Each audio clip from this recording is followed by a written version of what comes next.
Chapter 18. The major shook hands with Theo, gave him a pat on the back, and closed the door behind him. When Theo was outside, he walked to his bike and got on it. He pushed off, felt something strange, and realized his front tire was flat. A sharp pain hit low in his stomach, and Theo wasn't sure if it was anger or fear or both. He looked around to see if anyone was watching. Then he stared at the tire and thought about what he should do next. Nothing came to mind. He was so angry and confused, his brain was a jumbled mess. Slowly, he got off his bike and looked at the front tire. The small gash looked familiar. He decided not to bother the major, so he began pushing his bike through the parking lot of the VFW and onto the sidewalk. The more he walked, the clearer he could think. How many people knew he would be at a merit badge meeting on Friday afternoon at 4 p.m.? He suddenly had 5 suspects, the other scouts. Brian and Edward from his homeroom, and Bart, Isaac, and Sam from the 7th grade. They had parked their bikes on the same rack Theo had parked his, and when his departure was delayed by the major, there was a split-second opportunity for one of them to stick a knife in his front tire. The law office was about 10 blocks away, and Theo was tired.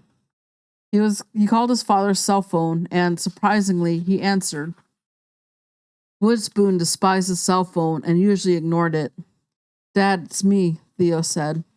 "Yes, Theo, I can read the words on my little screen here. What's up?" "My front tire's been slashed again, flat as a pancake. It happened outside the VFW while I was meeting with the major." "Where are you?" "On Bennington Street, near 14th. "Stay where you are. I'll be there in 10 minutes.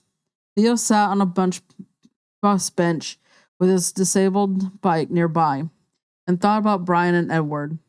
Both were nice kids from good families. Both had lockers very close to Theo's, and neither had a reason to slash his tires, throw rocks at his windows, break into a computer store, or plant stolen loot in his locker. Theo considered both of them to be friends. He did not know the 7th graders as well, though every scout in the troop had gotten along just fine.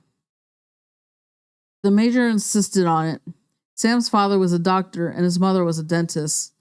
Theo could not imagine him behaving like a hoodlum. Bart was a straight-A student and perhaps the nicest kid in the world. Of the 5, the only real suspect could be Isaac Shear, a quiet kid who seemed moody, often troubled, and who wore his hair a bit too long and listened to heavy metal. The Shear family had issues. An older sister had been arrested for drugs. The father was usually unemployed and rumored to prefer living off his wife's income. Most importantly, Isaac had an older brother in high school. Since the Boone detective team believed the attacks on Theo were the work of at least 2 people, Isaac and his brother fit in nicely. As always, though, when picking suspects, Theo was stopped cold by questions of motive. Why would Isaac and his brother, or anyone else for that matter, go to such trouble to ruin his life? It made no sense. Mr. Boone arrived in his SUV. He opened a rear hatch, lifted Theo's bike, and shoved it inside on top of his golf clubs. Judge, who had arrived along riding shotgun, was demoted to the back seat. Theo sat in the front, arms crossed, eyes fixed straight ahead as they drove away. Nothing was said until Theo realized they were not headed in the direction of the Boone home. "Where are we going, Dad?" he asked. "To the police station." "Okay, why?" "Because I want the detectives to see firsthand what we've been telling them. Someone is stalking you and trying to frame you for a crime you did not commit." Theo liked the idea. They parked on the street next to the police station. "Wait here," Mr. Boone said, and he slammed this door and marched into the building. Minutes passed as Theo talked to Judge and explained what was happening. Judge seemed to be confused. Detective Warman appeared with Mr. Boone, who popped the hatch and slid the bike onto the rear bumper.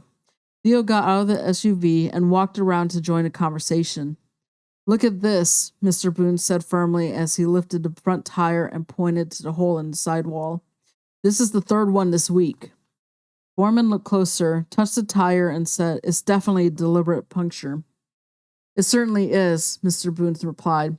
And where did this happen? Foreman asked. Outside the VFW, same place the rear tire was punctured last Tuesday, Theo said. What am I supposed to do with this? Foreman asked. Mr. Boone shoved the bike back into the SUV and slammed the hatch. You're supposed to realize that whoever is slashing these bike tires and throwing rocks through our office windows is the same person who is trying to frame my son for the burglary. That's what you're supposed to do with this. You're supposed to realize you're wasting your time investigating and accusing Theo of a crime. Go get him, Dad, Theo almost said. How can you be so sure these crimes are related? Foreman asked with his usual sneer. I can guarantee you they're related. And until you understand that they are, you're not going to figure out who broke into the computer store. While you waste your time, though, lay off my son. He's not guilty. Of course he's not, but you're the father, right? Foreman said, his voice raising, his irritation apparent.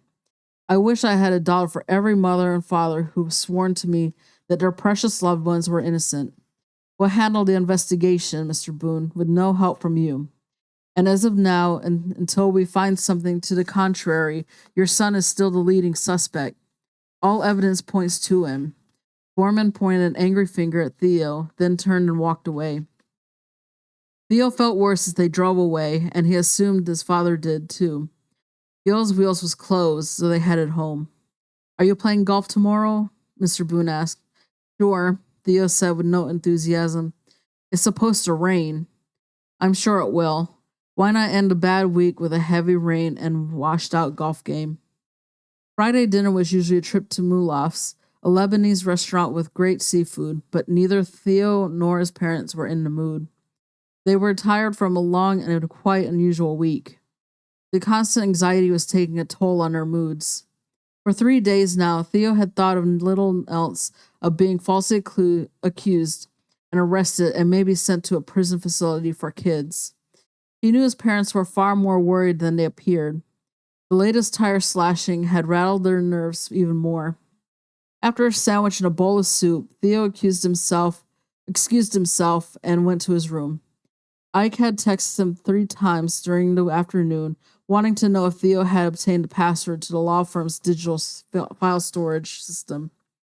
Theo had not answered the text because he could not force himself to violate the firm's unwritten rules. Lifting the password from Vince's computer was a dishonest act, one that weighed heavy on Theo. Giving the password to Ike would only make the guilt worse. On the other hand, though, Theo was tired of running and tired of being the target of someone's carefully plotted conspiracy. It was time to fight back. The police seemed determined to nail him. The clock was ticking. Time was against him. Before long, the situation could get worse. He called Ike, who was still at the office. About time, Ike said, irritated. Did you get the password? Yes, I did, but you gotta convince me, Ike, that this is the right thing to do. I've already told you that, Theo. We're not breaking any laws here. We're just snooping, that's all. Look at it this way, Theo. You can walk through the offices of Boone & Boone and see files everywhere, right? Right. It's a law office. There are files on desks, files stacked neatly in cabinets, files left behind in the conference room, files in open briefcases, piles of files waiting to be stored away. Files, everywhere files. Now, Theo, have you ever picked up one of these files and flipped through it? A slight hesitation. Then Theo said, yes. Of course you have. And you didn't break any law. You didn't violate any ethical rule because you're not yet a lawyer. You were just being nosy, that's all. Just snooping a little. That's all we're doing here, Theo, snooping. Some of the law firm's files are now stored in a digital vault, available to members of the firm for easier access. These same files exist in hard folders throughout the firm, the same kinds of files you peeked at before. I understand that, Ike, but it just doesn't seem right. Ike breathed heavily into the phone, and Theo braced for a sharp rebuke. Instead, Ike calmly said, I'm trying to help you here, Theo. Look at it like this. The information we're after will be kept between the two of us. We're not going to share clients' secrets with anyone. The privacy of clients will not be violated in any way. We're just trying to solve a mystery. And if we're able to do so, no one will ever know that we've been snooping. But if you access the digital vault, there will be a record of your entry. Don't worry about that, Theo. I'll use an encrypted code that cannot be traced. I'm a step ahead of you on this. I'm not your typical low-tech geezer, Theo. I didn't say you were. And I'll bet the entry log is checked about once a year, right? Probably. Give me the password, Theo. It's Avalanche 88 T Boone 33. Spell it. Theo slowly spelled it, then gave him the account code. Smart move, Theo. I'll get to work. Theo stretched out on his bed and stared at the ceiling. Ike was a smart man who'd once been a brilliant lawyer, but he often has strange ideas. His theory that Theo's problems were being caused by one of his mother's nasty divorces was pretty far-fetched. But at least he had a theory. Theo was dwelling on Isaac's share, and the more he thought about him, the less he was convinced the kid could be a real suspect. Theo texted Griff, "Any luck finding the name of the guy selling 04s? He waited for 10 minutes, then turned off his phone. That's the end of chapter 18.